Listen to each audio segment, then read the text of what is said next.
a warning?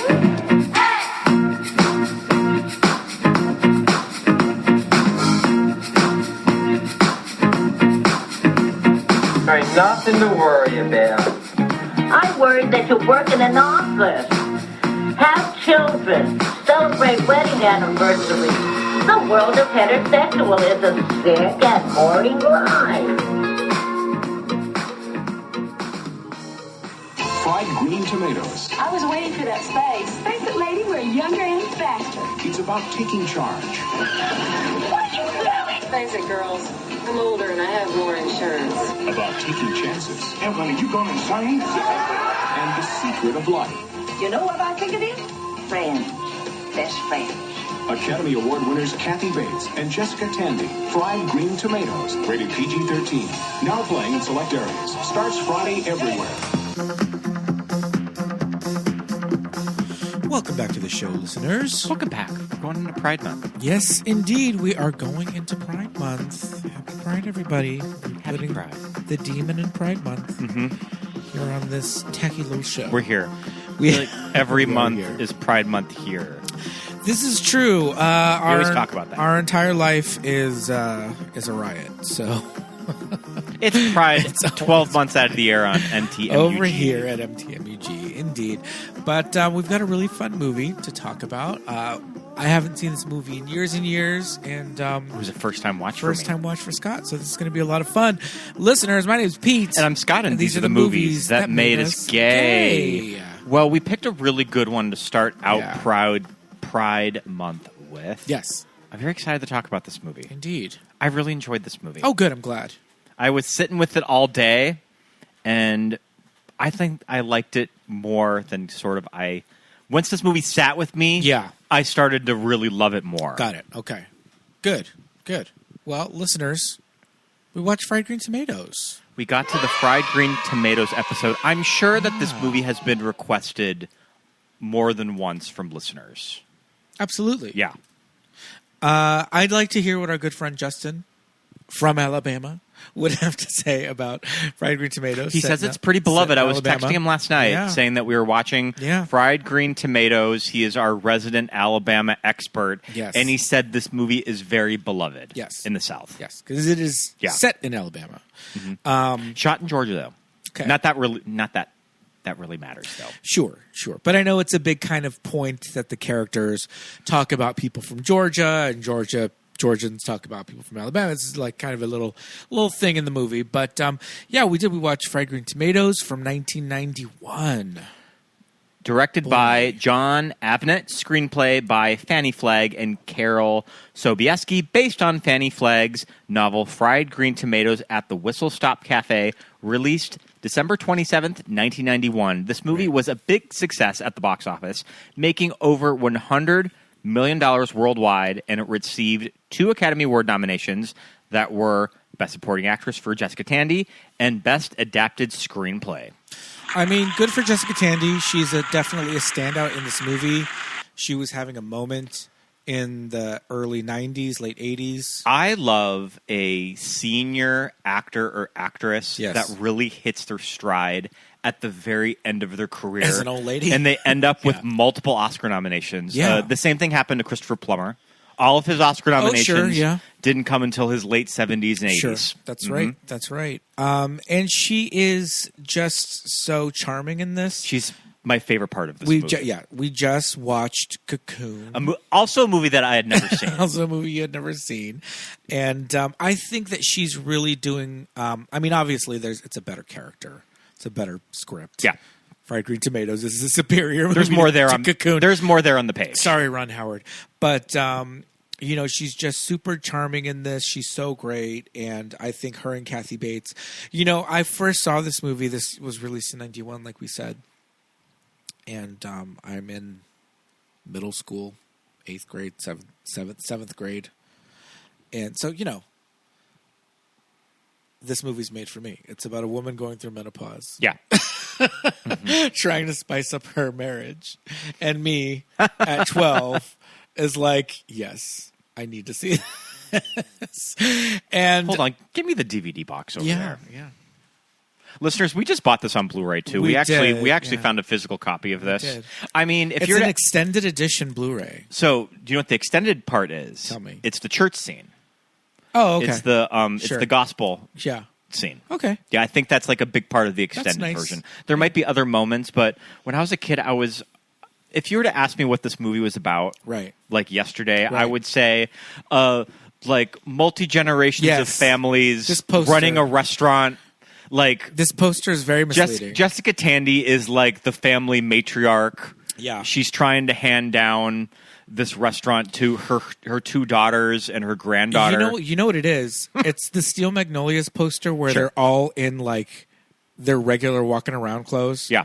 They're not in character. And the Steel Magnolia poster was sort of an early Photoshop. Like you can tell that was done with says like you. advertising. Sure. Like they were But- all kind of pasted there. But like they're not in character. Like Yeah. Shirley MacLaine looks like Shirley MacLaine. Like Daryl Hannah does not look like Anel.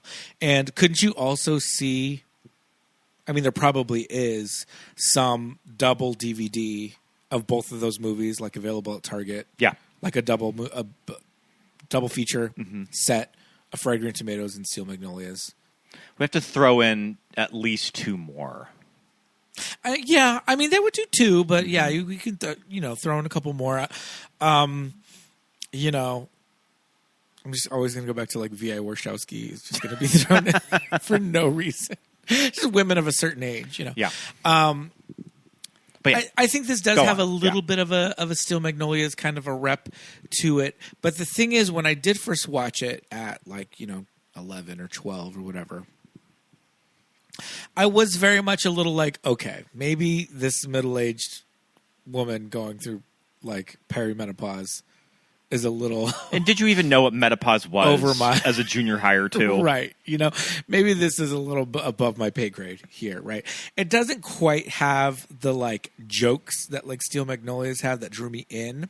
And so as a kid, I watched it and I thought, okay, Kathy Bates, whilst I did enjoy Misery and I thought she was just so good in that, I was like, man, to me as a kid, I'm thinking, man, this character is just like, she's just so sad all the time. Like, oh, I can't watch this. But, obviously now, as an adult, I'm rewatching this movie. And man, when she says, I'm too old to be young and I'm too young to be old. Okay, that I did know. Yeah. I've seen Instagram. Well, yeah. I've seen that on Instagram. It's a meme now. It's a thing, because that line Yeah. just slaps you across I think the it really face. slaps you across the face once I turned 40. Yeah. I'm no longer a kid, but I'm not really an old person I yet. see it at work, these kids who I'm like, hey, what's up, fellow youngsters? They're just like, uh-huh. Do you kids want to go out for a drink after work? Yeah. Oh, no. No. Oh, no? Okay. No, all right. Never mind. Just me? Okay, all right, thanks. See you guys later. Yeah, that kind of shit is really hitting home. And you're right. This the structure of this movie is in two parts, right? And maybe when I was younger, I did kind of feel more for the flashbacks. the two Marys. The two Marys, okay. And the flashbacks. But now, like you were telling me earlier, that I really did resonate a lot more with Kathy I Bates. found myself the most invested with Yeah. the contemporary scenes of this movie. Right. And I keep wanting for it to go back to all of those scenes. Right. And I can see that kind of, if you're at a very different place in your life when you're younger, you really resonate with both of the Marys. Yeah. I saw that on set. The director would call Lou and Stu. Lou and Stu. Yeah. Now, listen. Mary Stuart Masterson is Idgie Threagoode, and Mary-Louise Parker is Ruth Johnson. Now, Mary-Louise is hyphenated. Yeah. Mary Stuart is not. So I always assumed it was like Stuart Masterson, like it was her last name. It's her middle name. But they call her Mary Stuart. Okay. Everybody calls her Mary Stuart. Mary-Louise, we were watching a behind-the-scenes thing that is on our DVD. The director and Mary-Louise both referred to her as Mary Stuart, Sure. which I never was Mary-Louise sure. Parker, if I was just on the set of Weeds with her, Yeah. would I just call her Mary? I think you call her Mary-Louise, because they were referring to her as Mary-Louise. Mary-Louise. Okay. Yeah. So, yeah, maybe this Mary Stuart, it's like Sarah Jessica Parker.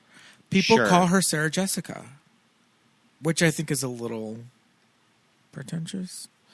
I would just A little say pretentious, maybe. SJP. I don't think that I would ever abbreviate any of their names. though. MSM. MS. No. That doesn't work. MLP. Yeah, no, so that's why the director, Jon Avnet, referred to them as Stu and Lou, Mary Stuart and Mary-Louise, which makes sense. Especially in a movie set, you're calling people by name nonstop, and there's two of them. It's a very like Matt LeBlanc, Matthew Perry kind of a thing. On Friends was one called Matt and the other called Matthew. You know, the thing is, I think Matthew Perry went by Matt, and I think Matt LeBlanc might have gone by Matthew. See, I think of the other way around. I think people say Matt Perry, like people that knew him. Yeah. Would say that. Not that, what do I know? I'm just some bitch. Yeah. But anyhow, this cast is crazy. Mary Stuart Masterson and Mary-Louise Parker in a movie together at last. I mean, do you even think when doing casting, do you think they were like, we can't do this? We can't do this to... This poster is going to look This poster is going to look insane.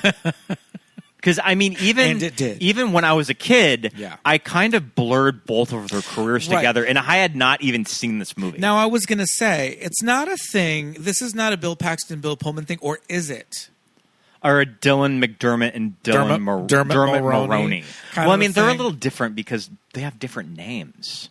But yet it's the they get confused, though. It's the DM and the kind of the iambic pentameter Very of fascinating it all. of when this happens with actors. Yes.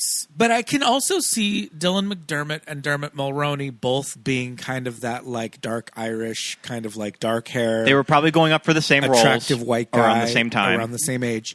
And the same thing with Pullman and Paxton. You could see casting having their headshots in a lineup. Right. But the Marys, I think Mary Stuart Masterson to me is always kind of the blonde tomboy. Yeah. You know, she's always that character in some kind of Wonderful. Yes. And as Idgie. I also think of Bed of Roses, too, with Kristen Slater. Bed of Roses. Oh, my goodness. The deep cuts. Really dates me as an elder gay millennial. Yeah. If I can pull Bed of Roses. Now, Mary-Louise Parker, did you watch Weeds? I did watch Weeds. Yes. I did not finish Weeds. As most people I know. Yeah, I don't think a Yeah. lot of people finished. Although I know people that kept up with it. Right. And they said that it ended pretty strong. Okay, good, because it kind of dipped in the middle. But I remember that moment in 2005 when Mary-Louise Parker was having a big moment because she was just coming off of Angels in America and she got Weeds. Oh, Angels in America. Okay, sure. But Mary-Louise Parker, one of those actresses that you kind of think, did she have an Oscar nomination or any buzz somewhere in her career? And I guess it was this movie, but maybe it was hard to elbow your way in. And then I'm watching her, and then I'm thinking, is this Elizabeth Perkins that I'm watching? Or is this Elizabeth Perkins is a little older. Yeah, she is a little older, but she looks like they could play sisters. Well, I mean, they played did play sisters. frenemies on Weeds. Oh, they did. Yes. I forgot. That's right. See, They worked really well could together on play Weeds, sisters, so yeah. they eventually got paired together. Forgot about that. Okay. But Kathy Bates and Jessica Tandy are both hot off Oscar wins. Mm-hmm. You know, Driving Miss Daisy, another movie I've not seen. Right. I was thinking about this. I've never seen it. I was thinking about this today. Yeah. Of this movie came out in 1991. I would have been a kid. little I would have kid. been 6, 7 years old. And there's a lot of movies from this time of the late 80s or the early 90s that You just miss. kind of escape me. Yeah. And it's fun now to go back and try to track all of these movies down. Yeah. Philadelphia, for the longest time, I had never seen. Right. Just because I was a kid when that movie came out, and that movie is so heavy. It is really not meant for children. Right. That movie escaped me. The Firm with Tom Cruise. I went back and watched The Firm a few years ago. Sure. That's a movie that was a pretty big hit, but I wasn't watching The Firm. Friend of the pod, Moran Clausen. Yes. Had me come over and we watched The Fugitive, another Fugitive. huge movie that I did not watch. Yeah. And Fried Green Tomatoes until last night was Yes. one of those movies. Yeah. Okay. Well, I'm glad that you just bought up a little bundle of Blu-rays once. Where were you when We you were bought in these? Arizona. We were in We Arizona. were at that used bookstore. Yes, we were at a Bookman's, Bookman's, Bookmart. Yeah, I bought Bookman's. a used Blu-ray of this. Yes. With a few others, and I was like, "It is time." Yes. This we also is got To Kill a Mockingbird. $6. Yeah. Yeah, I was like, yes, get it. We were thinking about it for this season. It had a few recommendations or requests for it, and I had been wanting to revisit it for a while. And I think it is kind of a little bit of a sisterly Steel Magnolias movie. I think they're kind of like different sides of a coin. They're both stories about friendship, too. Yes. And I am a sucker for a movie about female friendships. Sign me up. I mean, this is also a known tearjerker. Yeah. This is also a known three hanky movie. And I'm telling you, listeners, besties, last night watching this movie, Niagara Falls. It was hit me like a ton of bricks. Good movie deathbed scene. Yes. Maybe not as good as Terms of Endearment, but it's pretty good, though. Yeah. Well, that whole, build, that's a whole other episode. Starring Darren Stein.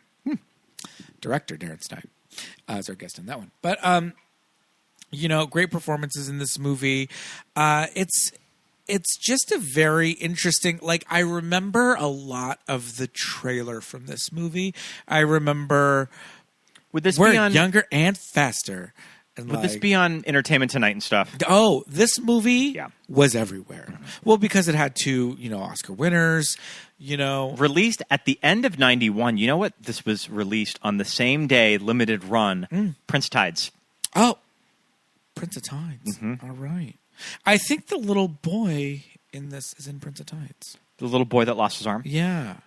I think he's also in Prince of Tides. Ooh, all the train drama in this movie. Listen, I'm not walking near a train. My dad and my grandfather are both worked on the railroad. Yeah. So, I mean, I have a steelhead family background. And I know you do not fuck with trains. Oh, yeah.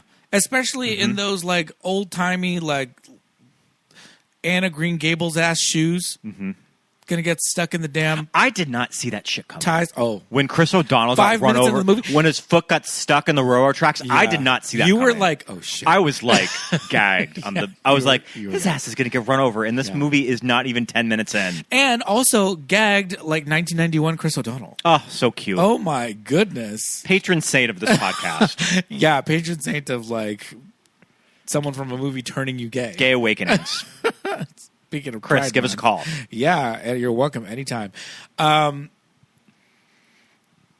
I had forgotten he was in this. This is a cast of thousands in this movie. First of all, Helen Hunt's aunt, from Twister. Oh, Lois Smith. I thought you meant actually Helen Hunt's aunt. No. We got Helen Hunt's, Joe's aunt Joe's aunt from Twister. Yeah. We have Laura Palmer's mother. Laura Palmer's mother. As sort of this saloon restaurant. Right. Maybe brothel, we don't know. Yeah, I was like, is she the You go there to play cards. Is she the madam of the town? The sheriff's there. Love her, though. Yeah. Special appearance by Cecily Tyson. Yeah. All right. We got a special appearance credit for her. I mean, yeah, there's quite the cast, quite the supporting cast in this movie. The man who invented the jumping to conclusions, Matt. Do you remember when we went to one of the X-Men movies? I think it was X-Men Apocalypse with our friend Chris Sergliano, guest on the show. And Richard Reilly is sitting behind us. He was sitting right behind us. The guy who invented the jumping to conclusions, Matt. Yeah. I always think of that whenever I see him pop up in a movie. Same. As Reverend Scroggins with black hair. Yeah. In this movie. Crazy. Grace Zabriskie is Laura Palmer's mother, and also the mother of Susan from Seinfeld. Yeah. At any rate. Yeah, let's. I want to talk about these characters. Kathy Bates. as Evelyn Couch. I was thinking last night, is Kathy Bates one of my favorite actresses of all time? I mean, I think she is. She's pretty damn good. She's so good. She's pretty damn good. She's just really so tragic in this role as Evelyn Couch. And the thing is, what I remember from this movie is that she is trying to save her marriage. Yeah. Right? And you first see her and her husband, who is her husband, Ed, who I remember Ed, Gaylord Sartain. I remember him from Ernest Goes to Camp. I believe that's him. It might not be him. He's in Elizabethtown. Get out of here. I thought that was him. I could be wrong. I could just be making things up right now. But so what I remember, the thing is, it's like, okay, Evelyn is like, she's trying to save this marriage, you know. And when you have these ideas in a movie about, you know, a woman of a certain age, Kathy Bates, you know, a woman of a certain carriage. What did someone said? Someone said like a classical, like, I forgot how to describe it, but you know, the thing is, I expected, or I kind of misremembered her marriage being a certain way. And the thing is, her husband, Ed, I think Ed loves Evelyn. Yeah. Right? He just is not all there for her. He's a man. Right? Yeah. He just takes his dinner and he goes and sits at the TV tray and watches football and baseball and basketball, you know.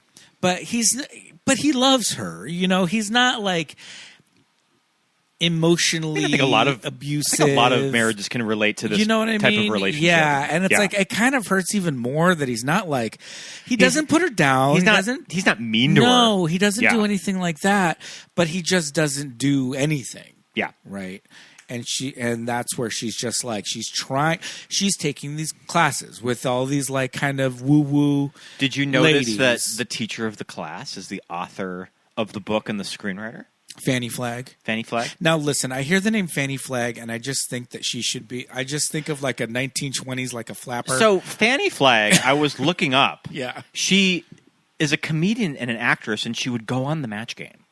So, she comes from comedy. Okay. Yeah. And so she just wrote a screenplay or a book. She wrote this book, and they turned it into a movie. Okay. She co-authored, or like she co-adapted the screenplay, and she eventually quit and handed it off to the director. Sure. But she ended up with the Oscar nomination. I'm sure that was a sore subject with the director, who probably didn't get credit for weird guild reasons. Right. Yeah. And yeah. So she was on. Okay. So this is like if Brett Summers like wrote a book. And I told you that she's in Greece. She Yes. is the school nurse. Right.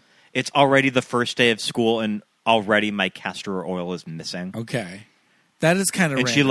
And she punches like her timesheet. Yeah. Huh. So interesting. How I didn't about know that? that. Yeah, I didn't know that either. I was just looking up some stuff for this episode. But I feel like that name sounds so crazy to me. I feel like is she hanging around with like Zelda Fitzgerald? And you know what's like, cool about Fanny Flagg? Tell me. Lesbian. Wait a minute. Are you telling me? Lesbian! We're all thinking it, aren't we? You know, listen, I did not know that. But she's this fierce, like, older lesbian. Yes. Too. But she's not like she's not like a butch lesbian. Like I didn't know like by looking at her. Yeah. Right. But okay, now we got to talk about the overtones of this movie, or the not quite undertones of this movie. I think always the thing to me was like, it's implied. Did you know as a kid that this movie was about lesbians? I thought that Idgie was in love with Ruth. Okay. I did not think that they were diddling each other behind the scenes. Well, they might be in the book. Yes. I think that it is more overtly implied that they are doing so in the book. But I feel like in the movie, it's just like Idgie's this tomboy character. Mm-hmm. And it seems to me like she's in love with Ruth, but I don't think that Ruth...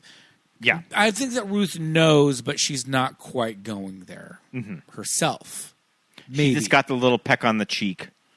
But I don't know. I think that's up for interpretation. I think that's definitely up for the audience to say, no, they are. Apparently. They are actually 100%. We're all thinking seeing it, aren't we? Mary-Louise Parker was on Ellen, and they Yes. were talking about this. I think that Ellen asked her about this movie, and she says that both her and Stu and Fanny Flagg really advocated them to kind of more to go for it. Yeah. And it was kind of a studio decision and the director to kind of think that maybe we need to Tone it down. keep this a little more platonic and keep it subtext. That they really fought for it, and they didn't really get what they wanted out of the relationship on screen, as far as it could have gone. Right. Yeah, that makes sense, especially for 1991. Yeah. I mean, that was a long time ago. This is over 35 years ago. Yeah. Right, that this is happening. So I get it. It is unfortunate. I think, like maybe obviously today. It's like The Color Purple, right? It's like... Yeah. But I think what works about the subtext is very successful. Yeah, I do. Like the food fight scene Yeah. being sort of a substitute for a love scene. I think... Now, it being set in the South, it doesn't need to have... like magical realism elements in it, but like I don't know. I think do we as gay people love magical realism in movies? Like, how would you add magical realism to this story? I think the bees really have. It's a very magical scene. Well, I mean, right? at the end, it kind of leaves with something like that. Right. Now we got to talk about. Oh well, we have to get into that. We'll later. get into that later, but I think I don't think I'm not saying that it needs it, but I'm saying like. There is a little bit of like everyday magic in like the Deep South, and I think that like Idgie's character being that we're hearing about Idgie and Ruth, we're hearing their story from someone else. Now, this is what I find kind of like. I was telling you about the unreliable narrator Right, aspect of this right. movie that I thought was really interesting, and Right. I think it's on purpose. Right. Jessica Tandy plays Ninny Threagoode. Now, as Ninny, the character, tells it, she is Idgie's sister-in-law. She says... Who is not a character in the movie. This is my problem. That's something in the This book is that my I think problem. that Yeah. I think you know who she is in the book. Yeah. So Ninny, as she explains it, knows the Threagoode family. She knew Buddy, the older brother, played by Chris O'Donnell, who is just this kind of like, he's the dead older brother. He's, everybody looked up to him. He was the most handsome, and he just like loved Idgie so much. And when he died, it broke the whole family apart and all of that. And Ninny says, well, I had the biggest crush on him, right? You're like, okay. And then she says she eventually married another brother of Idgie. Do you think it was the brother Cleo. making fun of her? No, that's Julian. Is that the one that comes and glasses and gets yes. He goes with them to get Ruth. to get Ruth? Okay. Yes. And we know that because he has glasses, and so they say. And it's his car. But I think the implication is that the Threadgoods have a ton of kids. Because the very first scene with them is one of the daughters is getting married. And Idgie doesn't want to wear a Yeah, and I guess the dress. story is pretty central to Idgie and Right. Ruth that you Right. don't see any of the other family members. So the thing is, Ninny is telling the story of like these people. Have you ever heard of Idgie Threadgoode? You've never heard of her? Well, I got to tell you the story because this bitch is legendary. And she just goes and tells the story. And Evelyn, who just is at this point in her life where she just can't catch a break. She's just like, I can't stop eating. I don't know what's going on. My husband doesn't look at me anymore. She just is listening to the story about these women and is just like fascinated. So, she keeps going back for more and more and more.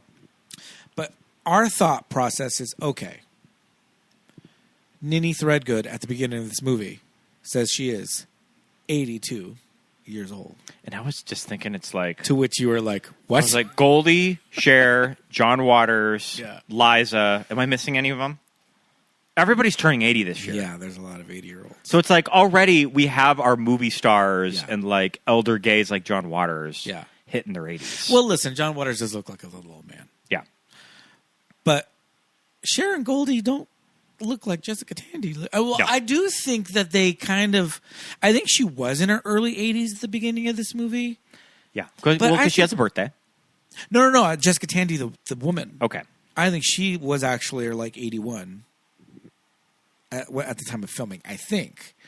But I also think that they kind of like gave her like some liver spot. I think they were trying to make her look a little older. They're giving her the I old, can see that. the old Maggie Smith and Hook kind of thing. I was looking up young pictures of Jessica Tandy. Sure. Gorge. Now, does she have the old Hollywood glamour shots? Yes. Because she's been in the business for like So beautiful. a million years. Okay. And she has such a great smile. When you see her smile, and I mean this movie more because I think that just the character smiles more than Yes. In Cocoon. than Cocoon Yeah. or Driving Miss Daisy. Yeah. That there's just something about that smile For sure. I love. I do love the. Oh, I always forget she's in The Birds. Yes. Yeah, she was very, very. And I was never quite sure Captivating in if The the Birds. accent was just a mid-Atlantic American accent. Right. Because she just talks fancy, but she is from England. Man, this is crazy because The Birds is from 1963, And she's Rod Taylor's mother. She's an older woman in that movie. She's the adult male lead's mother in that movie in from 1963. 63, yeah. She's probably 5 years older than Rod Taylor, but still, At any rate, I do love her character is just funny in this. Yeah.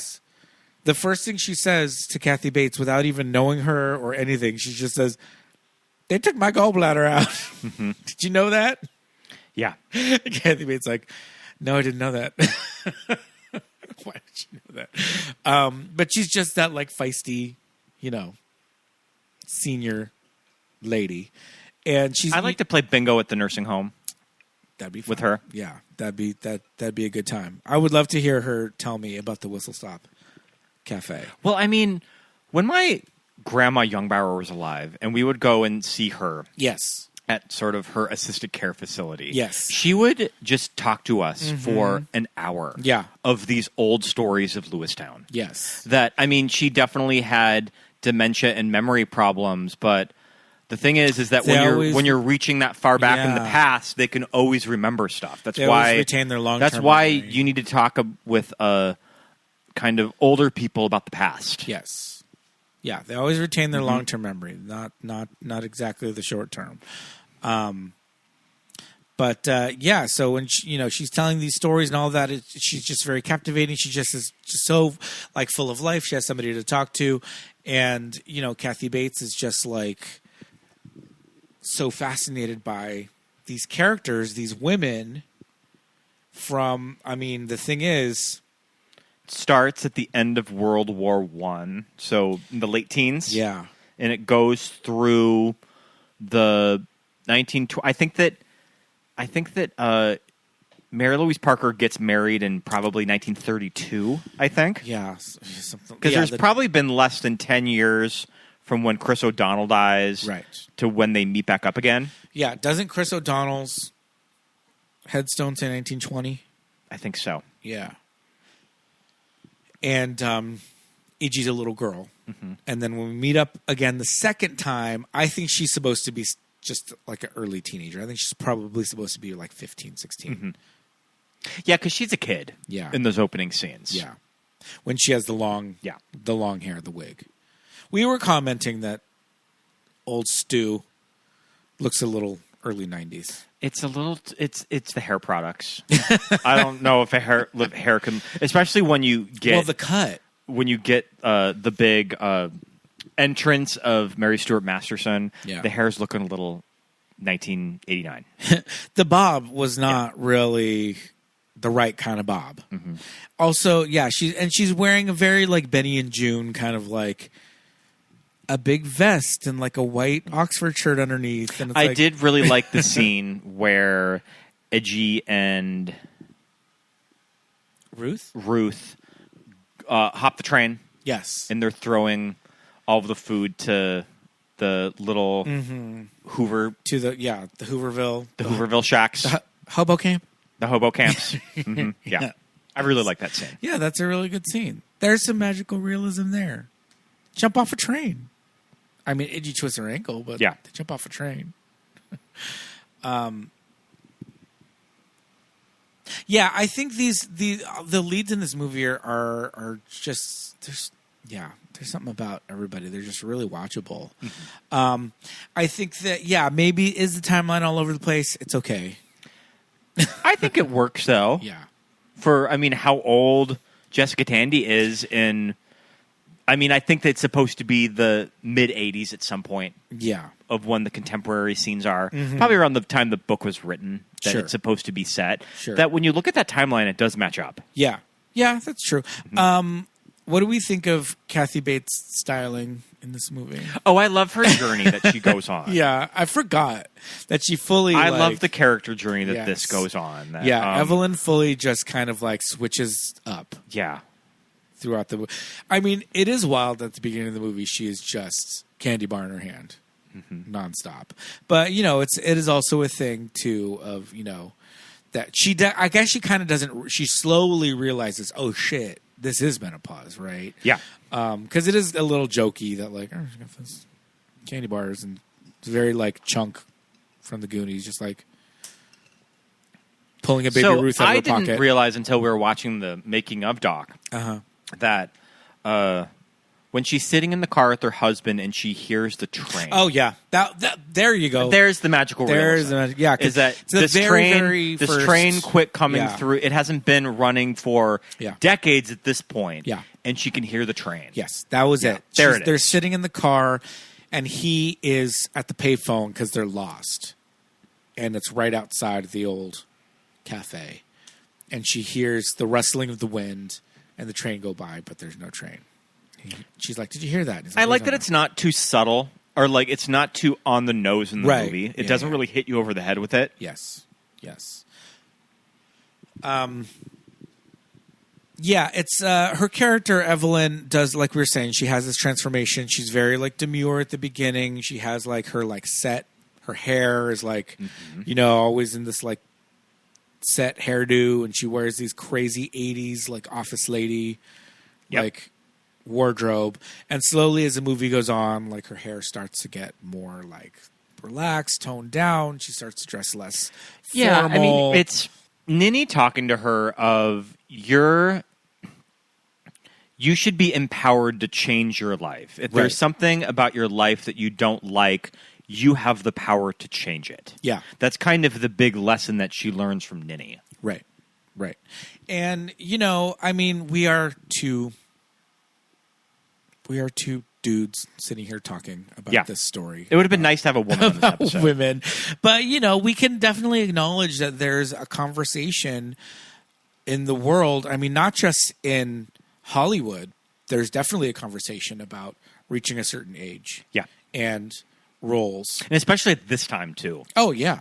Of that I'm sure that everybody told Kathy Bates when she was coming up in theater that you will never make it in movies. Right. Because you don't look like the typical Hollywood actress. Right. Too. Right. Well, what isn't the story that wasn't she in the stage production of Frankie and Johnny? I think so. And then who do they get for the movie? Michelle Pfeiffer. Yeah. So, listen, Michelle Pfeiffer can play Dowdy. And not that Kathy Bates is Dowdy. But it's just that thing. It's women after a certain age start to become invisible, right? To just the public. And I think that's definitely Evelyn's kind of journey of just You never watched 6 Feet Under, but no. Kathy Bates plays that character on 6 Feet Under, that she's kind of the Ninny character to Frances... Oh my gosh, I'm going to fuck this up. It's not Frances Fisher. She's the mean mom from Titanic. Yes. This is... Frances Conroy? Frances Conroy. Yes. Of that, she says, we can get away with anything because for the rest of the world, we're invisible. Right. So she's fully shoplifting. Sure. Yeah. Of take advantage of it. Take advantage of it. Mm-hmm. Yeah. And, Kathy Bates, really good on 6 Feet Under. That's good. When she's at the Winn-Dixie supermarket and that guy bumps into her and she's like, excuse me, and he's like, shut up. That shit. And she goes outside and it's raining and her bag pops open from the bottom and she's just like, what the hell? Yeah, and we can all relate what the to hell? having a bad day like this. Yeah. too. She's just like, why are you being so mean to me? You know? And he's just like, shut up. And he calls her fat. Like, you know, it's crazy, but it's like, yeah, I think once you reach a certain age, especially for women, I think people feel like they have kind of, I don't know. There's a weird thing going on in this country right now with people just like, everybody feels like they can just say whatever the hell. Yeah. It's like, what is happening? Can't be doing that stuff. But you know, when I was at work this morning and my 2 lesbian coworkers, Yes. that I mentioned that I watched Fried Green Tomatoes for the first time. Yes. And both of their faces lit up of, oh, I love that movie. Yeah. And the first thing that my coworker Clarissa said was Towanda of just kind of that empowering message to women of you can speak up. Yeah. And kind of you can have that fierce warrior in you. Yes. You can have your superhero. Yeah. That you'd have to remind yourself that she's in there. Yeah, for sure. Yeah, and Towanda is just kind of this character that Idgie kind of like, anytime she does something crazy, she just like shouts out like Towanda, and it's like an Amazonian. It's very RuPaul. Like that's some like lessons that RuPaul would give. Yeah. On like Drag You or something. Yeah, that's true. Find your inner Towanda. That's true. That's true. This is very Drag You. It's very a lot of lives. Drag You coded, changed a lot of lives. Oh my goodness. I would love to see Kathy Bates in this movie on Drag You. Oh, Evelyn Couch. Yes, that would be great. Would she have to go on with Patty Mayonnaise? With Ninny? With Ninny, yeah. Patty Mayonnaise, that voice character actress. I was like, that is Patty Mayonnaise. Yeah. You just hear that voice, and you're like, oh my God. Who is that actress? That is her. Her name is... I will find her. No, I'm not going to find her. But yeah, I Constance Schulman. Constance Schulman. She just, there she is, as Missy. She was in all of Evelyn's like woo-woo like women empowerment classes. Looking at your vagina seems very with the mirror, like 90s too. It's very like that feminist movement of sure. You need to really get a closer look at your vagina. Listen, you need a little hand mirror. Yep. To get a good look at it. You should get a good look at it. We look at our dicks all the time. Yeah. It's a big episode of Sex in the City. See? Yep. See? There you go. It is. Yeah, I definitely remember that portion of the movie. You know, I keep going back to Evelyn's relationship with her husband, Ed. Because, like I said, as like things go on, he's trying to understand too. He's kind of like, what is happening? Like, what are you doing? Like, she's telling him like, I'm taking these classes to fix this, and like nothing's happening. You're still just watching TV or whatever. But then like as she really starts to change, when her hair changes, she's like has her little like Reebok step aerobics like gym bag, and she's like, I have to go to the gym. He's like, he starts bringing her flowers and stuff. He starts noticing. He's there like, is something kind of rubbing off in him. Yeah. With her as this changed woman. Yes. Yeah. I love the saran wrap scene. This couture saran wrap gown. I've done that before when unwrapping the pallets at work. I've made a little dress before. Oh man, with a big bow in the back. That dress looked like it had closures and notions, zippers. It's very pretty. Clasps in the back. Yeah, and she had like glitter, like runway ready, glitter makeup on and everything. Yeah, perfect for it's serve. Perfect for the club. Although, I mean, wrapping yourself in saran wrap, probably. I love that in the behind the scenes, Kathy Bates was just like, it was so goddamn hot in Georgia. Why the hell do these people keep making movies in the South in the summer? She's like, this is stupid. And I love that her thing was like, that goddamn scene ramming that car.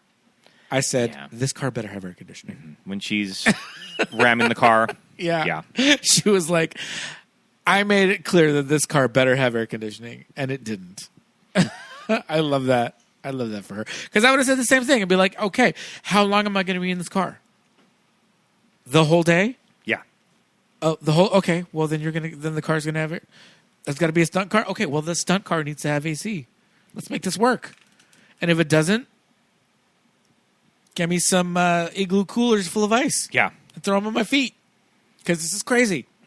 I'd have done the same exact thing. I'm an Oscar winner. Get me some AC up in here. I'm seeing that author Fannie Flagg was good friends with Mary Kay Ash, founder of Mary Kay Cosmetics. Okay. I love that little bit. It is a little side note, but it's there. It's there. Because that she starts selling Mary Kay. Yes, because I think it is a thing in this marriage that Evelyn and Ed are a single income household. Mm-hmm. And so when she starts to, change her hair and her wardrobe and all that, she's just like, I'm making my own money now. Well, Ninny tells her that you should get a job at a makeup counter. Yeah. Start making your own money. Yeah. Yeah. I mean, there's nothing America's tried and true pyramid scheme. Mary Kay. As the eldest MLM. Mm-hmm. We both have had family members that have sold Mary Kay. Absolutely. I mean, I think a lot of people have family members. I mean, it takes a very certain type of woman to really excel at that. Yes. And you can make a lot of money. You can. At Mary Kay. You can. You can be fully driving that Cadillac. Listen, famed local drag queen Quesadilla is like one of the top Tupperware sales reps in Southern California. Yeah. Tupperware in 2026. Mm-hmm. I think she's still doing it. But for years and years, we could get Quesadilla to host a Tupperware party in our house right now. And it's that thing where it's like we get a little cut of it because she's hosting it here, and then we got to sell a little bit I was of it. thinking of... Tupperware, let me tell you, that shit lasts. I was thinking about all of the random parties that my grandma used to host that were either Mary Kay or any other type of pyramid scheme. My mom and I my think that there was sister- one that involved clothes, too. My mom and my sister have been to their fair share of Pampered Chef parties. Because you can't buy stuff like Pampered Chef and Mary Kay at a store. No. It's You need to find a sales rep. direct sale. Yep. Yeah. They never got into the erotic toys. Yeah. Because that's also a thing, I think, right? Isn't that a thing that you can do? We just watched that episode of Kath and Kim, where yeah. Kim is making extra money doing having a lingerie party. Yes. But, in 1991, I don't think that... Well, I know that in 1991...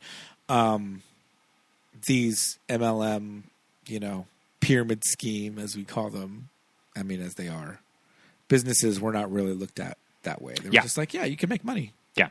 You're going to be a boss, you're going to be a manager, and then you're going to have this many managers below you, and then they're going to have this many managers. I think nowadays it's like multi-level marketing. Is that what it is? Yeah. It's definitely seen a little bit different. I think people still have a decent relationship with Mary Kay. I think Mary Kay's still thriving as a brand. Yeah. Mm-hmm. So maybe there's something there. Yeah. It's not quite the... I think Mary Kay is one of the good ones. Yeah. It's not like those stretch pants from Utah. I remember a few years ago, it was, what is it like? What do you have for workouts? I don't know. I'll have to cut this. That's collagen. Okay. For what? Collagen, like to put in shakes. Oh, sure. Yeah. Yeah. That was really big about like 10 years ago. Interesting. Mm-hmm. I don't like that at all. Yeah. No, I mean, there was that whole documentary about those stupid stretch pants that these poor women are like. Yeah. But, I mean, Mary Kay has turned Evelyn into an empowered woman. Yes. I love it. Yes. She's knocking down that wall. Interesting. They've got a grown child. He's off. I mean, I think that's character. where all of this kind of comes from is their Empty nest. son goes off to college. At first I thought that they didn't have any kids. Yeah. Like they were like this is an older couple that didn't have kids, but She no. said it at one She point, talks yeah. about how their son went off to college and they have the empty bedroom. Yes. Yeah. That's right. Yeah, because when she knocks down the wall, I'm like, what are those posters? Oh, it's the son's room. Like, who decorated that room? Oh, it's the son's bedroom. Very, a very sweet, very sad little story that Ninny tells about her own son. Yeah.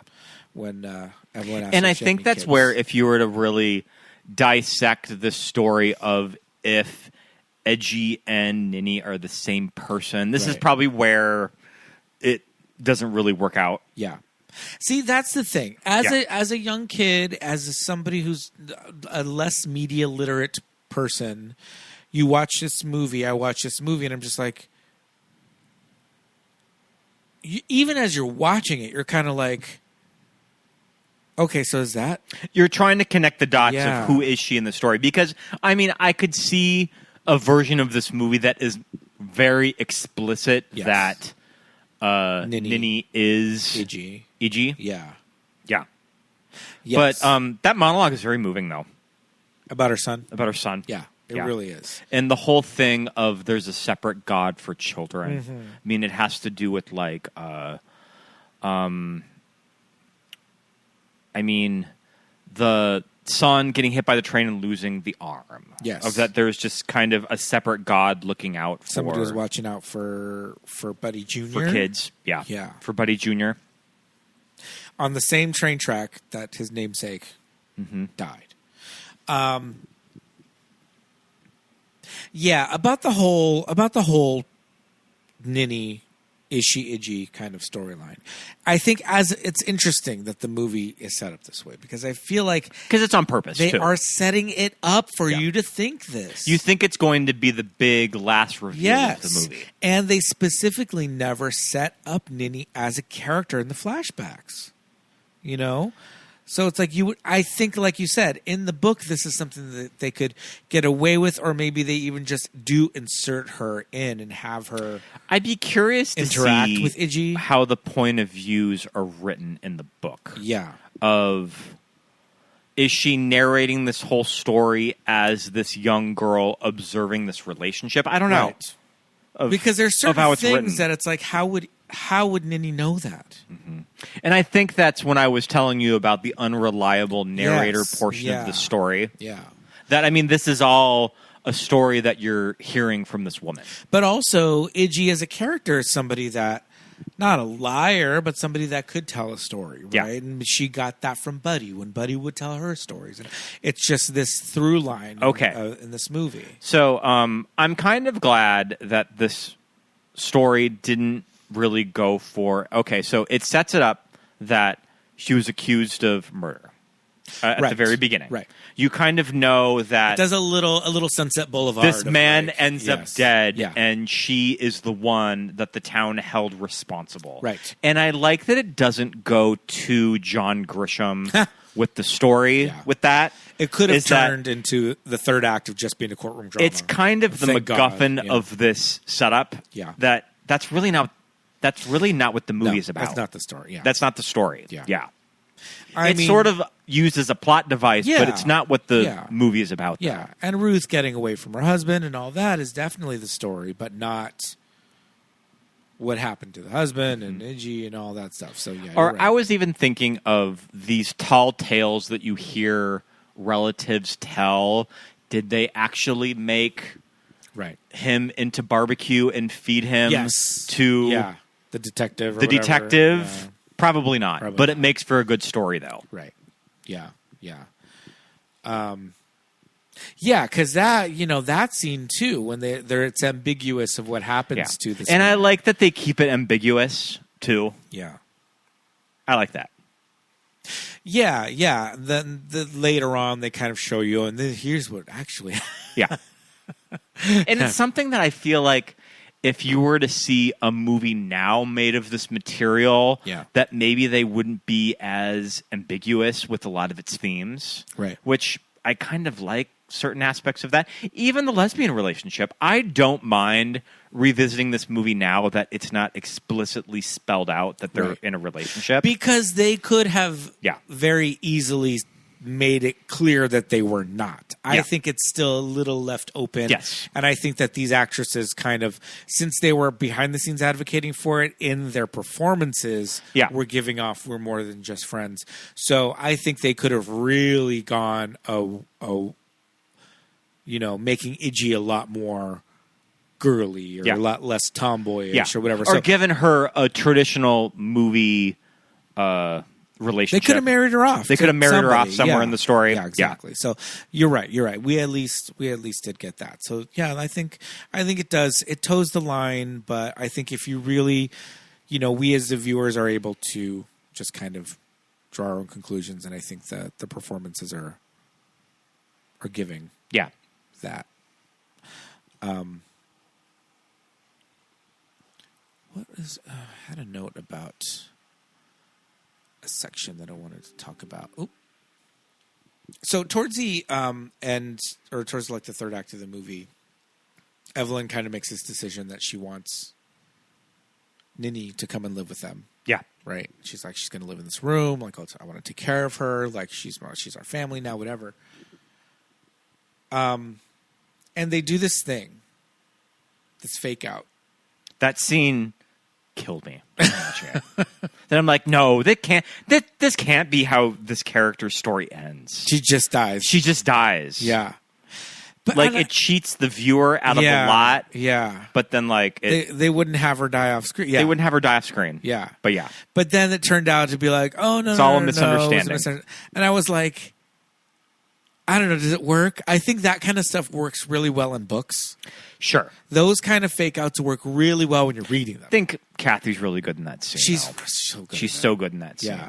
Okay, Yeah. so I kept thinking that the ball was going to drop of this roommate situation with Jessica Tandy. Yeah. That she's there keeping her friend company. Yeah. That she's kind of there for the reason why they could get her friend into this assisted living situation. Right. And I thought the big reveal was going to be Yeah. that she actually needs to be there. Right. And that was sort of a way to get her to go. Yeah. That's kind of what I thought it was going. And I'm kind of glad that it didn't go in that direction. Yeah. Too. Yeah. Yeah. That 'cause we they- just got Yeah. her house was condemned and torn down. Right.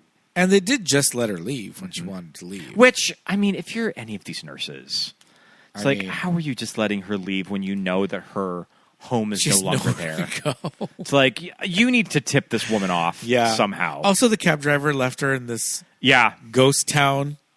Like, I kind of expect more of this nurse. Yeah, is who taking had care of such her. a good relationship Yeah. with Evelyn. She knew them, all that. It's like, okay, that was weird.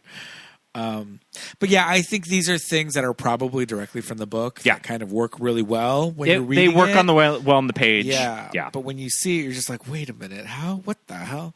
Yeah, This is what I call the trip to Bountiful portion of the movie is when she goes back home. Yeah. Yeah. It's very interesting how they kind of like that little strip of that town. That was like a location. That's Yeah. crazy. And I think the story goes that it really was this abandoned little community that was next to the railroad tracks. Yeah. And once the train went away, Yeah. that portion of the community just kind of died. And it got revitalized with this movie. Yeah. That when they scouted that location, they wanted a location for the restaurant. Yeah. And when the movie became a huge hit, they just kept the location open as a restaurant. Yeah. And it's so a big tourist destination. It now. was an antique store that they said every time they went to go scout and every time they went to the town, it was an antique store, but it was always closed. Yep. And then I don't know, did they buy it? Did they rent it? Whatever, but they flipped it to turn it into the cafe. And they kept it just working as a and restaurant. somebody else, Okay, the townsfolk, so- just decided to keep it going. So here's something that yeah. one of the many reasons why 2026 fucking sucks is that there's kind of a little throwaway line of, I think that it is Ruth's father took out a loan Yeah. to open this restaurant. Yep. And I was just thinking, yeah, because you could have done that in the Yeah. 1930s. I mean, Yeah. it was the Great Depression. Right. That maybe stuff like that at the time was challenging, and it took a very certain type of economic situation to do something like that. But you hear about that shit all the time. You could run businesses like that. I mean, your grandmother ran restaurants, dry cleaners. Yeah, she had several businesses. That she just and opened. by no means a rich woman at all. Just it was like, I want to start a business. That's how we're going to make money. We need to start our own business. It's that Mildred Pierce thing of I just save my tips over a year and I could open up my own restaurant. My own chicken shack. You can't do that shit now. Yeah. If our dream is to open a record store, and I would have to come into a lot of money from a dead relative to possibly do that now. Yeah. Great Aunt Morgana. Yeah. Where are you? $50,000. How much for the help? How much used to say? $10,000. $10,000 just for the help. Yeah. No, you're right. It's just so like it's just this quaint thing of like one of those things went to the bank. One of those things. God damn it. 2026 fucking sucks. Yeah, we could we just open up our Whistle Stop Cafe? Mm-hmm. So the fried green tomatoes aspect of this movie. I'm very fascinated with the fried green tomatoes. Like, I've read certain things from certain people. Is it one of those things that you think it's a fixture on the South, but it really exists in the universe of the movie? No, I think so. I think one of the things I read was that, like, yes, it existed. It was a thing, but it was just like, sure, it would be on menus and you'd get it. Who cares? But then, are they like an appetizer? Or like a side? I don't know. But then all of a sudden the movie comes out, it becomes a huge hit, and then it becomes this giant thing. But I don't know. It's just like a chicken fried tomato. Well, I mean, isn't it just a battered tomato that's been put in the fryer? Yeah, like chicken fried. Like you put it in like what you would put a batter of like fried chicken. I don't know if I would be into that. A Milanese. I used to hate tomatoes as a kid, and I've really warmed up to them, and I like tomatoes now. Yeah. But I don't know if I would really like that. I like a chopped tomato in a salad. I love a tomato sauce. Also, there is a hour-long making of documentary on this Blu-ray. Full I mean, I miss when movies would really pull out length. the full stops of an hour-long behind-the-scenes doc. Yeah. And Mary-Louise Parker, she's so funny in interviews. Because you kind of get that. I love Mary-Louise Parker. Just kind of seems like an asshole. She's such a weirdo. And I say that with love. I love Mary-Louise Parker. Yeah. But I like that she seems a little salty. She's such... Oh, I've always thought she was a weirdo. Especially when she would go on talk shows. You would say that she would have weird appearances on Conan. Yeah. It was like pulling teeth. He would just be like... And it's Conan. Like, he's the easiest guy ever to talk to. And he would... Yeah. I'll never forget. He was like, we have a clip. Do you want to set that up? And she's like, what? And he's like, can you set up the clip? And she's like, do you need me to do something? Like, do I go? Like, she thought he meant like, sure, put the film in the projector. Do you need me to go up to the? Yeah. Do you and need he to called go her on it. Take he's the like, tape up to the booth? Yeah. He's like, do you think I have like a film projector here that I need you to like thread? You know, Courtney Love would do that on Rosie, but she would kind of pull it off as a bit, right? Of that, like. Pretend like I don't know what this clip is. Yeah. Oh, yeah. And even though she fully knows what the clip is. Yeah. Do you get coached for all that stuff? But but Courtney would do it as a whole bit, though. Yes. Yeah. But Mary-Louise, they have a moment in the doc where they're talking about fried green tomatoes, and Mary-Louise Parker's like, nope, gross. Yeah.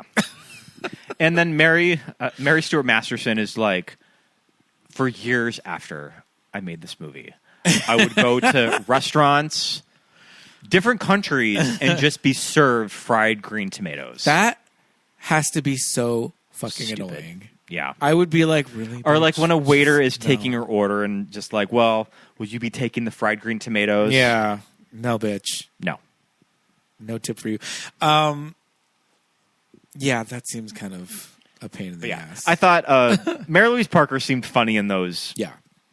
And because she does her interviews with Mary Stuart Masterson. Too. Right. They're sitting right next to each other. Mm-hmm. Very interesting. And you said that this doc was produced like... It was around 2000. Yeah, like 11 years after... It was for the first DVD. Yeah. So they came back together. So they were doing it roughly at the 10-year anniversary. Yeah. I did read that Mary Stuart Masterson, that Stu, did eventually start to keep bees. Yeah. That whole story's crazy. That they talk on the I love it. on the documentary Yeah. of they were supposed to be doing it with the double. Yeah. The double quits the day of. Yeah. Saying that this is too dangerous, even though the double fully knew what she was getting It's- into. Yeah. That Also, it's not that dangerous. So Stu had to. That's do her. That. That's her. You see her face. You see her face. You see her the whole time. Which kind of works out because you can shoot it as like a massive wide Yeah. shot. Yeah. Now, listen, I'm here. I'm number one advocate for bees. Do not swat them. Yeah.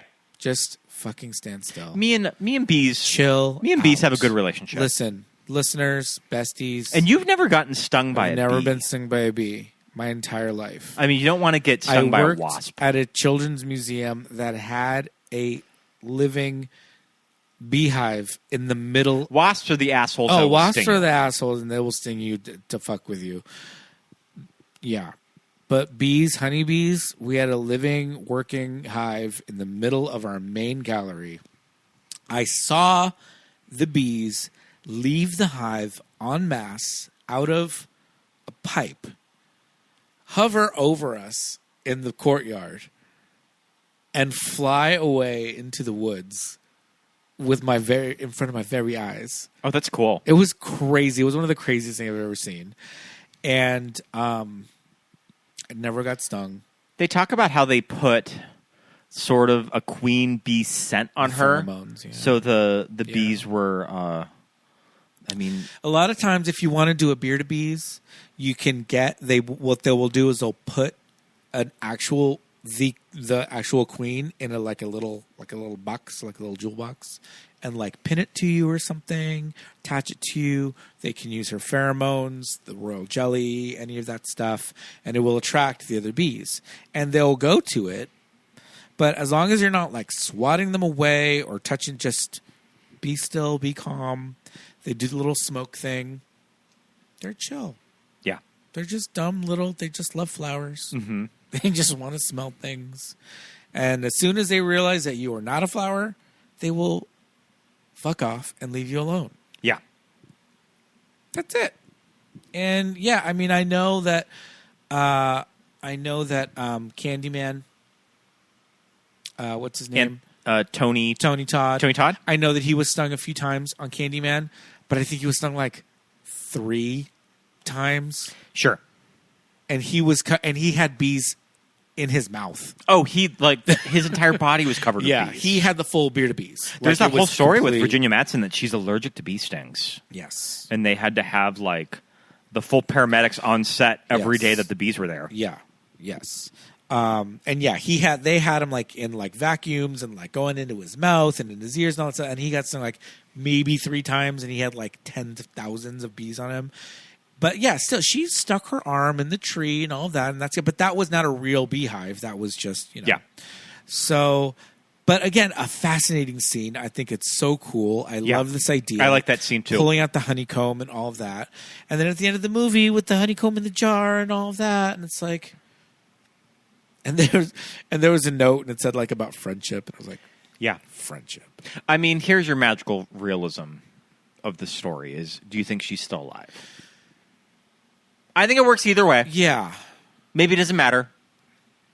But if she's not alive, how did Ninny Muggins put the honey there? I mean, it's magic. I It's don't know. magic. It's just there. magic. Yeah. Yeah, it's just there. Mm-hmm.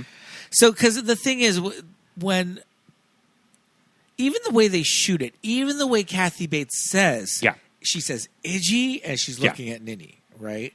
So you think when she says it, like she's realizing Idgie, like Because you can you're tell the Idgie? characters sort of connecting the Yeah. dots of who Idgie is. Yes, and then she says, "Oh, is she's still alive?" And Yeah. and Ninny Muggins is like, "Yes." I told you that I was reading Fried Green Tomatoes comments on a Facebook post about this, and the comments of these women were very divided. Yeah. It was like there were people that were like, "Oh, it absolutely is her," Yeah. and the other ones were saying, "No, dummies! Like, did you not watch the movie? They Yeah. are 2 clearly different characters." She says she married her brother Cleo.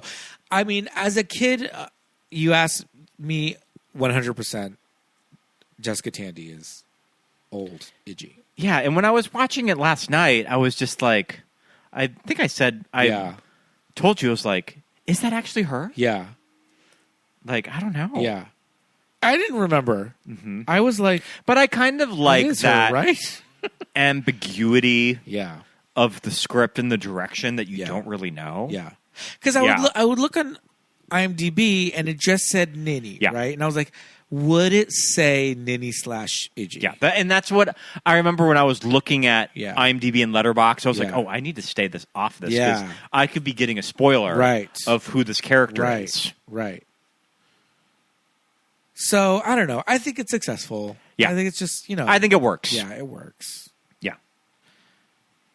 There's a few lines here and there, but I mean, again, it's a movie, and there's just like, okay, disbelief. But I think that also that Jessica Tandy and they're all just so charming that it's fine. We don't care. But I mean, I think for movie's sake, and maybe even if it isn't that way in the book, even if they completely changed it and they made it explicitly like she winks and like and it's like, oh, she really is. I would have been okay with that too. Yeah. Even if they were explicitly like, yeah, duh, she's her. So, yeah. I don't know. I think this movie's charming. I think that it holds up. Yeah, I'm really glad that I finally got to it. Yeah. Yeah. I think it's very explicitly like how like Southern it is. I think it just really kind of transports you to this kind of like I'm talking about the contemporary scenes. Like I think it really just feels like, Southern women. She's walking around in 1991 carrying a box of Krispy Kreme donuts. Yeah. And that's something that did not come to SoCal. No. Until the 2000s. Yeah. I think. Didn't come until like the very early 2000s. Yeah. Maybe late 90s. Maybe like 99.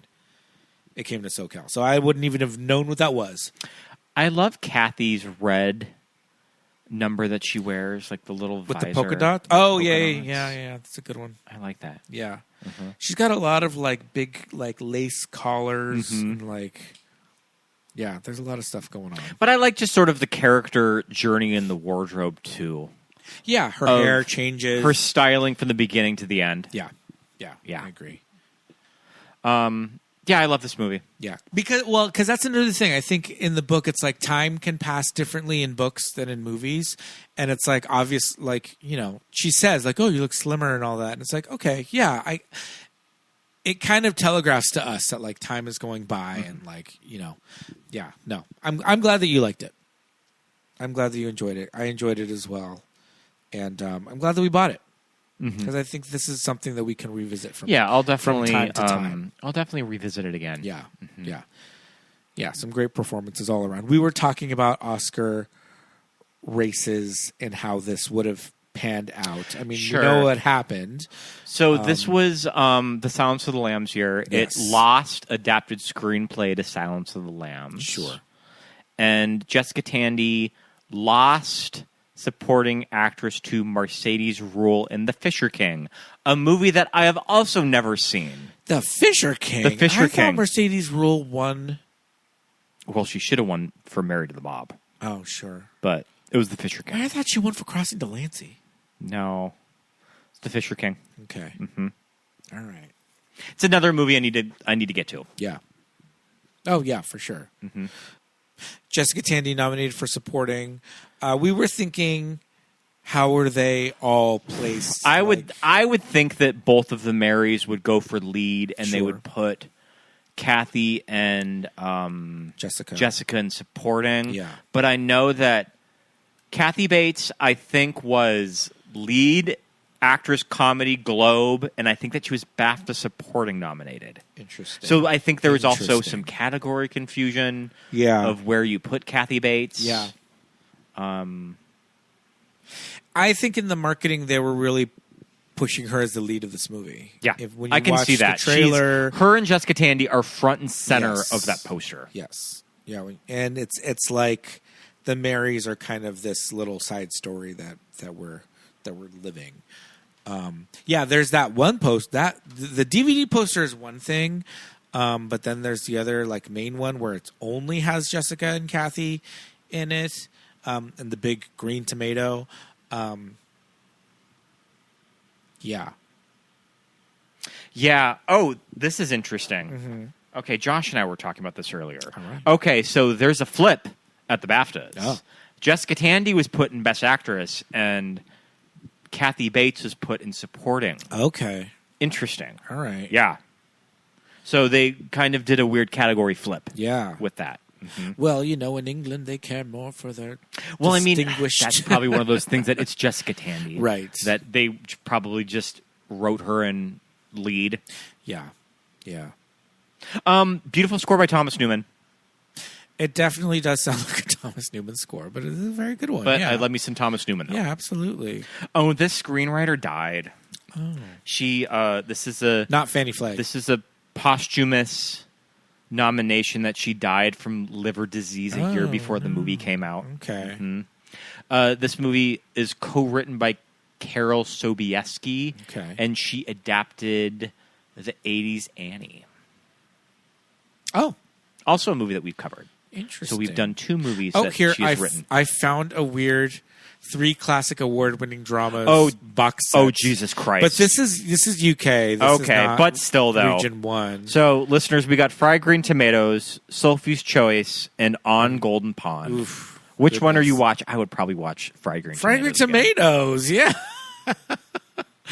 Yeah, oh my goodness. 3 classic award-winning dramas. I mean, I get maybe Golden Pond because it's like, we got the oldies. On Golden... Okay, so I was going to ask you this. Maybe we'll finish this up. So Sure. I mentioned about movies that were my blind spots, which were movies made for adults. Because, I mean, this was at a time where Hollywood was making movies for grown-ups. Yeah. That everything didn't have to be completely 4-quadrant, that you could bring absolutely. the kids, Yeah. the aunts, the uncles, the grandparents to, Yeah. that you could just make movies for adults. What are movies from when you were a kid that you have not seen? Yeah, For that, on Golden Pond. on Golden Pond. I would things like maybe something like Kramer versus Kramer. Yeah, for sure. And Kramer versus Kramer, a massive hit in the late 70s. Being There, Yeah. Chariots of Fire, Sure. These No, I things get like that. I was Yeah. just like, what is this? Gandhi. No, Gandhi. Oh yeah, no. These 80s prestige movies that might be a little hard to revisit now. Yes, On Golden Pond was definitely huge. Now I'm wondering, that little box set that we found, it said Fried Green Tomatoes at the Whistle Stop Cafe. I wonder if that's how it's. Oh, that's the British name. That would be on IMDb. UK.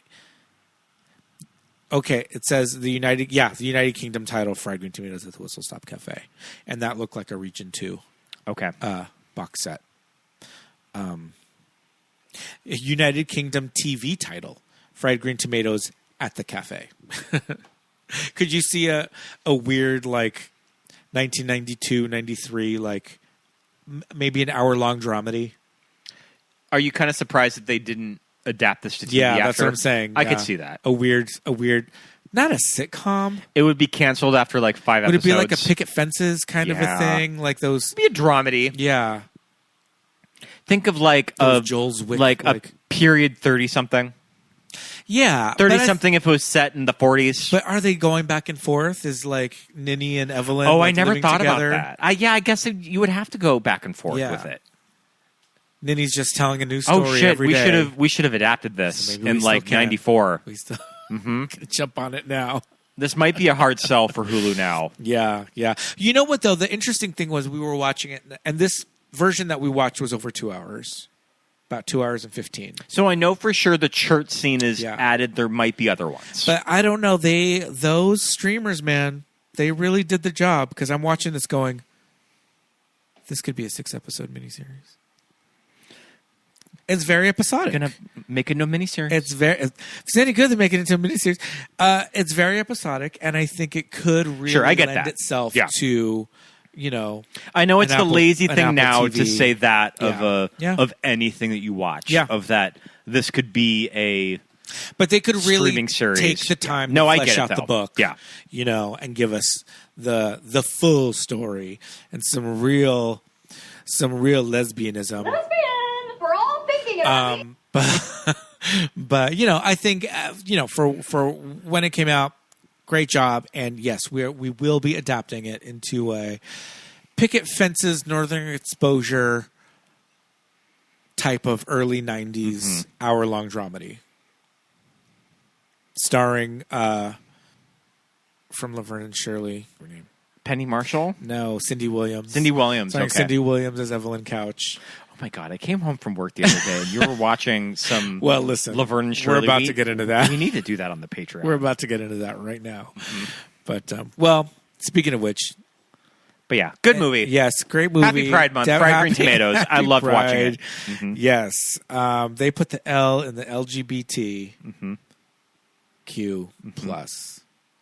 Listen to this. Do you know about that whole LGBT thing and why the L's first? No, I don't think I know. Okay. So listen, when I was in college. I mean, has So it always when has it always been branded? It's when always been branded as LGBT. I was in Lesbians have always come college, first. It was the GLBT club. My first year of college. Get the fuck out of here. My first year of college, it was the GLBT. I feel like I've always known LGBT. Yeah. So you must be old then. Yes. And it is the lesbians are first because they were the ones who were taking care of the dying AIDS patients.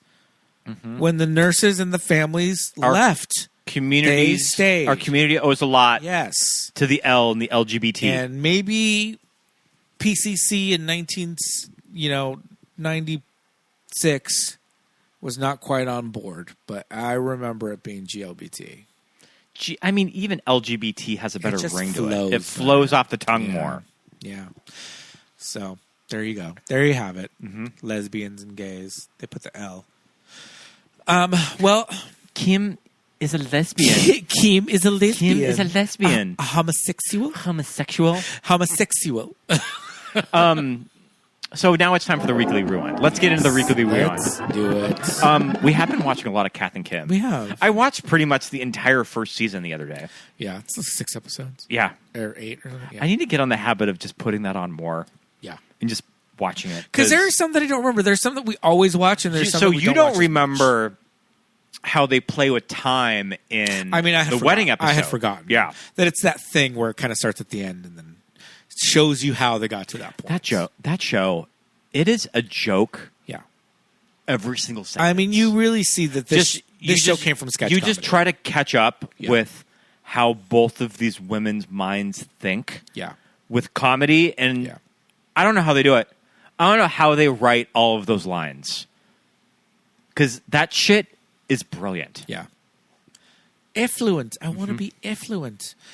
What do they say? I'm ravishing when they're hungry. Ravishing. I'm ravishing is amazing. You look $100.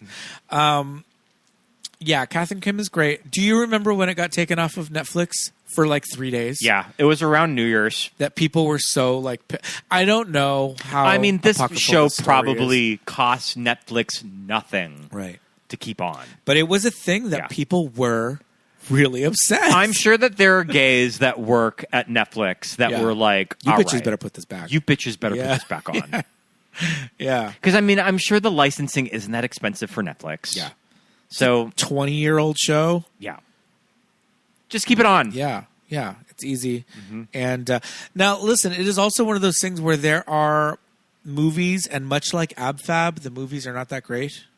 Just watch the show. Yeah. We need to properly sit down and watch the Kath and Kim Code. I feel like we tried. Yeah, I think it's better as the Or TV Kim show. Dorella. I think we watched Kath and Kim Dorella. There's the 2 movies, and one of them we tried, and I was like, "This is not it. It's not it." But the show hits. The show's it. It's on Netflix. Kim's a homosexual. Kel saying that he was in the Navy for 6 years. So like, what? Been there, done that. Yeah. Crazy. Love it. We have a fascination with the short-lived American TV series. We need to get a hold of the DVD. I may, in fact, purchase one. If we get the DVD, we need to do a full Patreon episode on it. Yeah. We need to watch the entire series and do a little review. Yeah, of for it. sure. Well, we need to figure out, and we need listeners. You need to let us know if we can figure out some way to do like a Twitch watch party. Do you want to do that for Kath and Kim? For something. Yeah. We'll make it work. But, I mean, Bob and Monet do that. I know. They do Twitch stuff, but they play video games on there. But they do live episodes. We can live stream some kind of an episode. We can figure that out. It's 2026. Okay. So what else have we been watching? Oh, I know. We forgot to talk about the last episode. Yeah. This is very important. Tell me.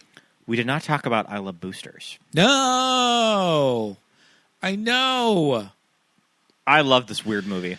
Yeah. Have you been talking to coworkers that walked out? No. I have coworkers that walked out. Okay. We had walkouts in our theater. We had our entire back row pretty much Well, it was one walked family. out. At least they gave it the first hour. They stayed a long time. They stayed a long time. They gave it the first hour. Yeah. Coworkers walked out of I Love Boosters. Yeah. At what point did they walk out? I mean, I know what point they walked out, but I won't say it because it's a spoiler. And we usually don't do spoilers on the Weekly Rewind. Not for the Rewind, yeah. But yeah, this movie is crazy. I love it. It's as if Gregor Araki directed an Ocean's 11 movie. Yeah, can see that. We did not see Sorry to Bother You, but I know that Sorry to Bother You has similar weird things that happen in the plot. Yes. One of my coworkers said that he got up to go to the bathroom, and when he came back, he had no idea what was going on. And I said, you know what? Yeah. The same thing There's could happen portions to you of I Love Boosters at that the if end. you were to Yeah. go to the bathroom and come back, you would be completely lost. I mean, neither of us went to the bathroom, and we still were both kind of like, I think that I need to see what this the movie hell again. happened in the last 20 minutes? Keke Palmer is so charming. can There's something watch her so in anything. watchable about her Yeah. that she is such a star. I think she's so charming. Yeah. She's great. She's great. I love her. I love listening to her on a podcast. I love watching her in a movie. I mean, we love One of Them Days. Yeah. So good. Nope, obviously. Great. We need to rewatch that. She's like my favorite I part kind about of forget movie. that Hustlers was kind of the movie that sent her on sort of a new career. I mean, it was the big turning point of her career. That like it really made her level up in her career more. Yeah. It was Hustlers. Yeah, for sure. But yeah, I Love Boosters. So you were at work the other night, and Justin, Allison, and I went to Tuner. I had a lot of fun at Tuner. Yeah. I thought this movie was really fun. What's that boy's name? He is from the White Lotus. Yes, he is Leo Woodall. Leo Woodall. You see that fat ass in the White Lotus? Very fine. He's very cute. A talented piano player who suffers from a disorder that he is sensitive to noise. Yeah. That he has very sensitive ears, and he was noise canceling headphones all the time. He always wears noise canceling headphones. He has to wear these little hearing aids because his ears are so sensitive that even when he just walks out of the house, Like they're like plugs, they're like they look like hearing aids. Yeah, but they don't help him hear. They dampen. They dampen. Yeah. And he is a piano tuner. He was a child prodigy piano player. And then he suffers from these... there's a whole scientific name for it. I can't remember what it is. But he was a piano player, and now he tunes pianos. And then he finds out that he is very good at cracking safes. So you can probably guess... that leads him to a path hijinks of hijinks ensue that he can crack safes. Yeah. The audience that I saw this with at the Americana, a theater that I don't normally like going to because usually I have had bad experiences at the Americana movie theater, but this audience was super into this movie.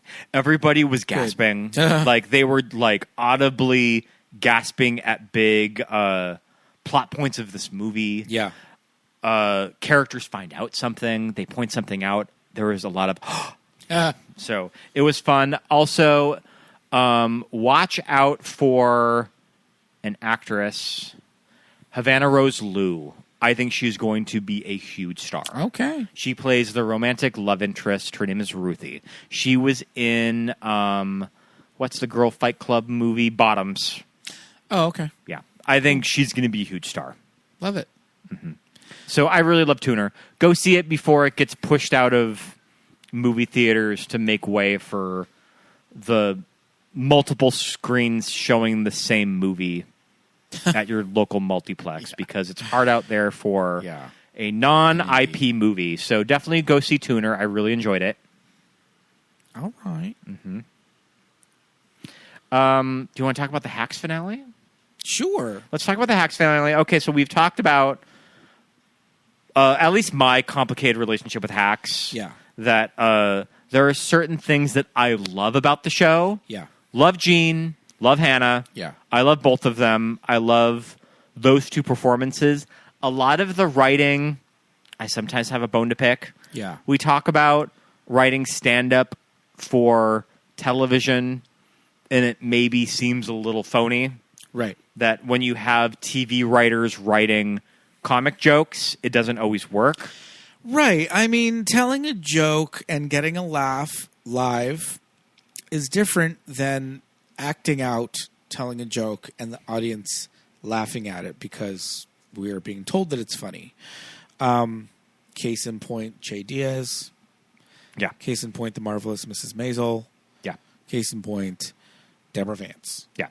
There was a couple of moments in the finale that I was like, that really felt real. When was she talking to someone in the finale? I'll think about Was it when she was talking about she can't enjoy having cancer or like being skinny? it was a conversation that she was having that was like for television that I was like, well, this works. Why doesn't anything else work?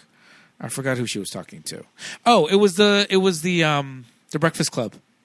Oh, when she was sure. on the radio show at the very beginning. Yeah. I was like, these motherfuckers are making it work. Yeah. It was like literally the host from the Breakfast Club.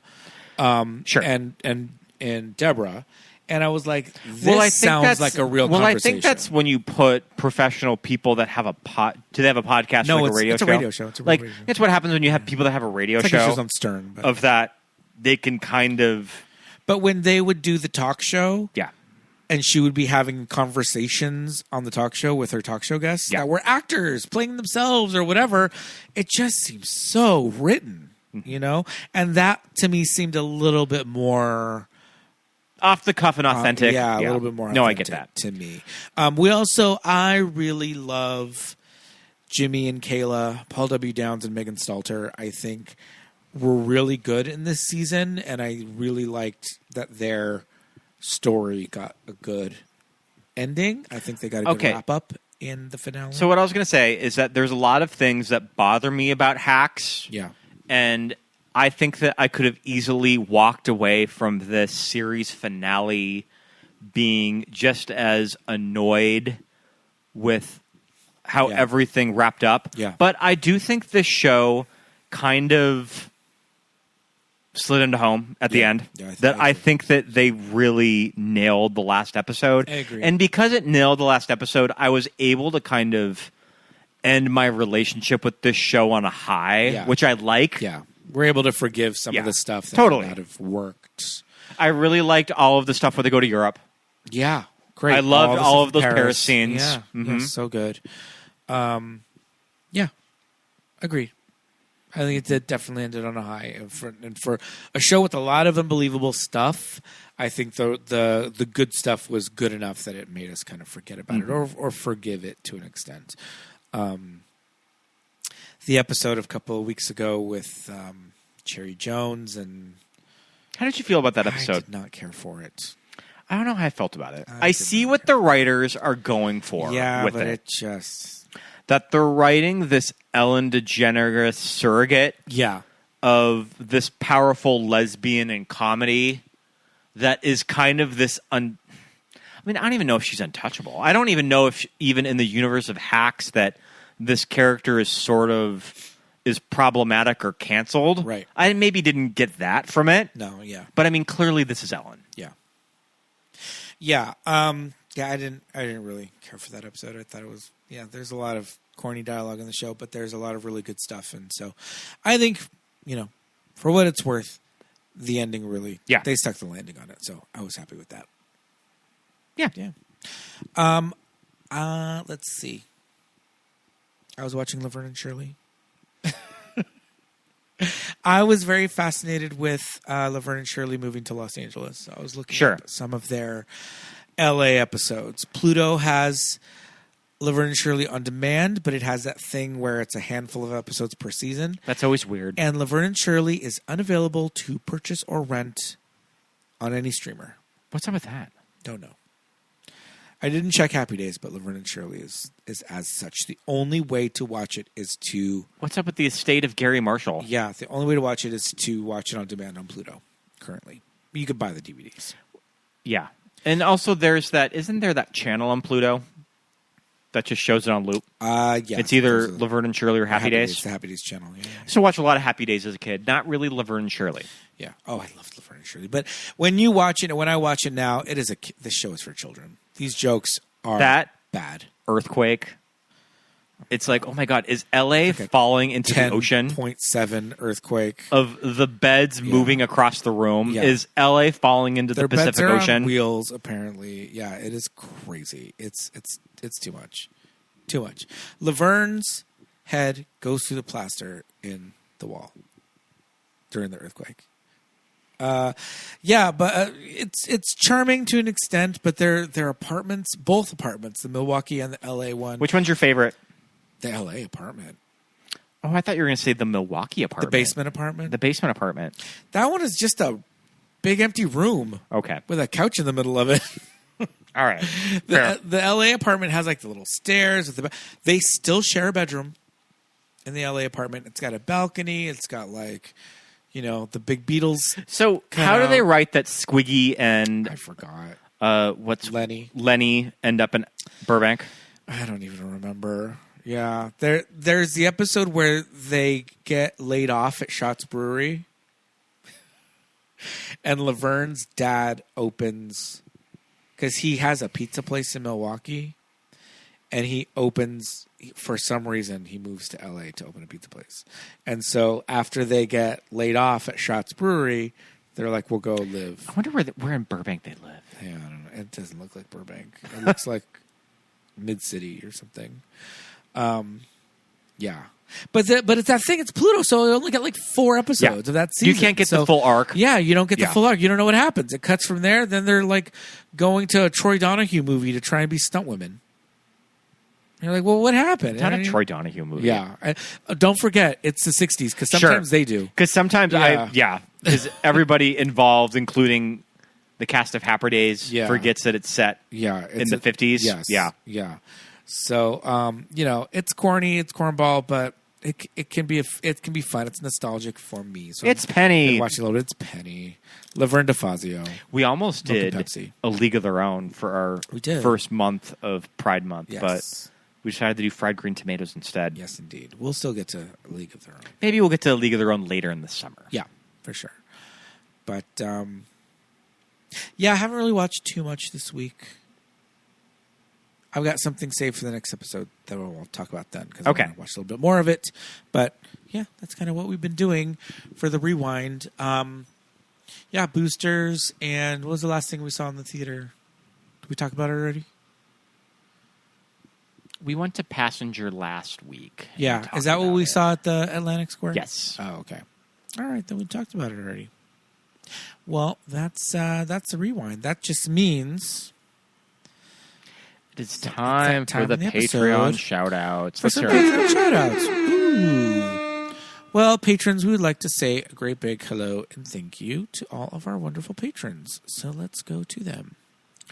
Charles, Alex, let's see, Chin Ming, Dana, Lisa, both Jonathans, 2 Jonathans, Teresa, Robbie, Ricky, Callum, Chava, Kitchen Barbie Clubhouse, Ronnie, Matt, Carla, Megan, Andrew, Stephen, SB, Ashan, T, Brian, Deja, Amy, Erica, Anna, friends at How Do You True, Andy, Kate, Roberto, Daisy, Kelly, Chrissy, Laura, Thomas, Lori, Brenna, Lawrence, Lisa, Alexis, Thomas, Millie, Benny, Melanie, Susan, Paul, Jamie, Genevieve, Dawn, Joshua, Aaron, Nick and Shannon, Christine, and Rufino. Thank you so much for being patrons. Join the Movies That Made Us Gay Patreon at patreon.com/movies that made us gay and get awesome bonus content. We have 3 main levels of tiers, from a thoughtful donation at the $1 level. At the $5 level, you'll get the TV shows that keep us gay every month, where we pick a TV show and talk about it. We just talked about... What TV show episode did we just talk about? We did... Xena Warrior Princess. Xena Warrior Princess. And at the $10 level, you'll get our Watch With Us commentaries, where you can watch a movie along with us. This past month, we watched the 1977 TV movie The Hobbit. It was a really fun time. Available on HBO Max. Join today, and you'll also get a little shout-out on the weekly episode. Yes, indeed. We would love it if you could give us a follow on your podcast listening application. If you are on Apple Podcasts or Spotify, go ahead and search for Movies That Made Us Gay and give us a follow.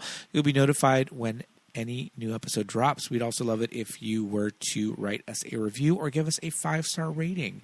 Go ahead and follow us on our socials. We're most active on Instagram, where we are at Movies That Made Us Gay.